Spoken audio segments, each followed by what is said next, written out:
I think his confidence has noticeably grown from his very first snaps through three football games. He's in the third game. He made all the throws. He made the easy throws, the wide open throws and catches, and whether it be a hitch or a bubble route or whatever it was.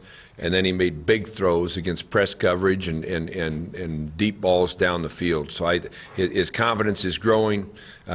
He does a nice job of executing their run game, which obviously includes the quarterback as a piece of it. But now you've got a full complement of pass and run, and that's why he helped lead them to victory, certainly.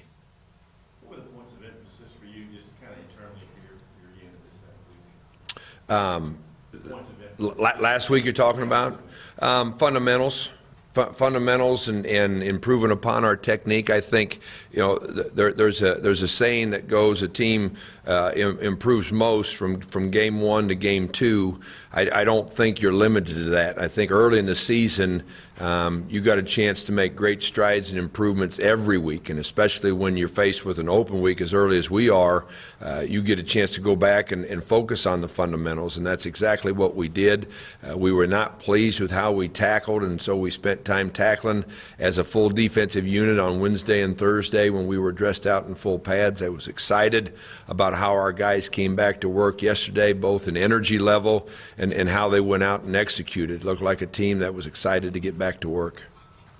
Their running backs, Williams and Bussey, I guess, the other guy, just what's been your take on this? Splitting the reps, certainly they got three guys with over 30 carries on a season. Yeah, Ford, number 7, I saw while I was at Iowa State, and I have great respect for him, both as a runner and back then as a returner.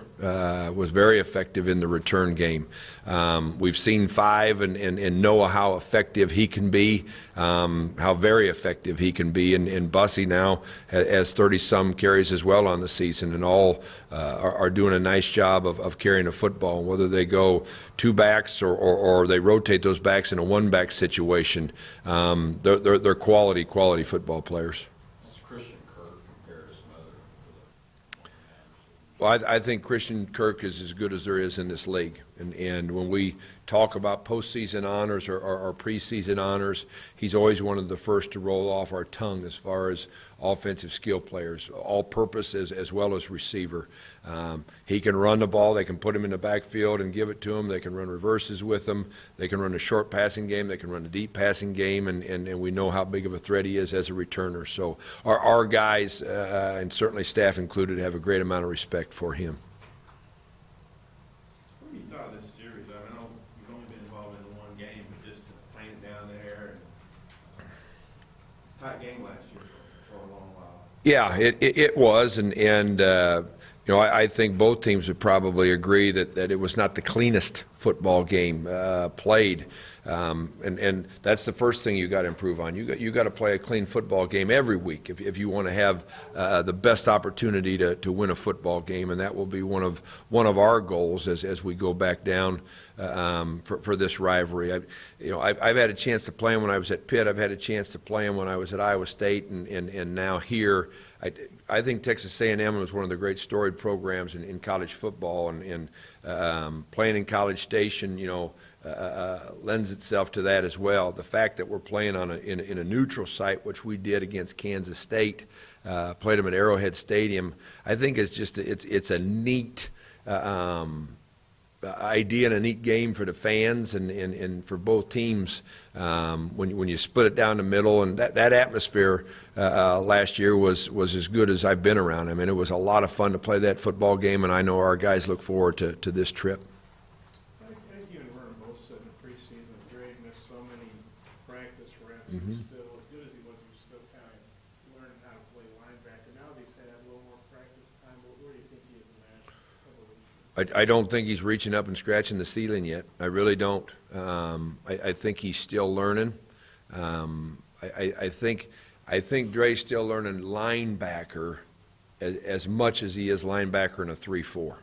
The reads, the keys, the depth between he and the offensive and defensive linemen, how fast he scrapes, how slow he scrapes, et cetera. I think he's still really learning. You're talking about a high school safety, right? And a guy that has gone from a 4.3 to a 3.4 and still being coached and has missed significant time from an injury as a sophomore and spring ball and all that. So we remain, excited about how high that ceiling is as he continues to learn, and Coach Hargraves is doing an excellent job of coaching him and bringing him along, and week by week I think you're going to see that growth take place.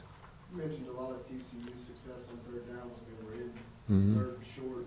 What's the key on first and second down now that you've seen the film to getting teams in more third and longs? Well, the key to first and second down success to me always begins with stopping the run, and your run defense efficiency has to be great on those downs to push them into down and distances they don't want to be in. This is a team that runs the ball heavy on early downs to put them in favorable situations, and we're going to have to fit right, we're going to have to tackle great, and we're going to have to play with a sense of urgency that great defenses play with.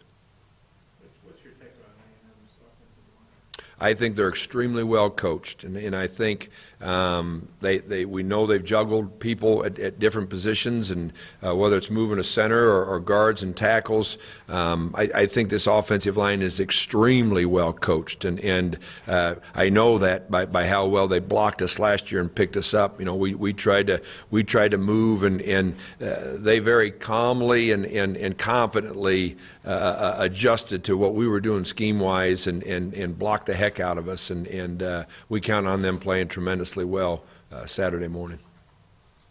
A&M's had a lot of really big plays that have kind of turned the tide in this series the past couple of years. And I know big plays were a bit of a struggle last year for limiting them. So what have you been working on? What do you do? How do you limit A&M from having those explosive plays? Yeah, big plays were a problem not only in that game a year ago, but all season long. And it is one of our key objectives to play great defense is to limit big plays, as you said.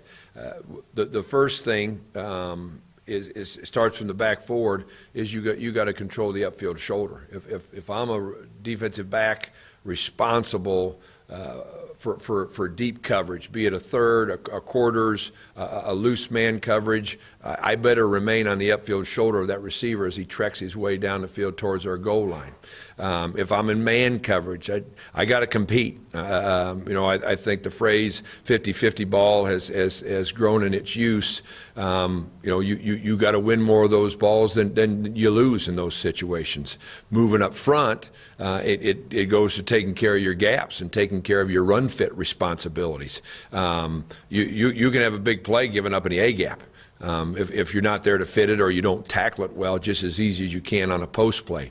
Or you can give it on a little bubble, just as easy as you can a ball that travels 50 yards in the air. So positioning of ourselves, leverage on the football, and a high priority in maintaining upfield leverage to protect our goal line.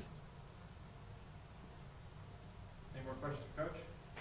Heck, they're tired. They had me last week, too. We hadn't even played a game. Thank you.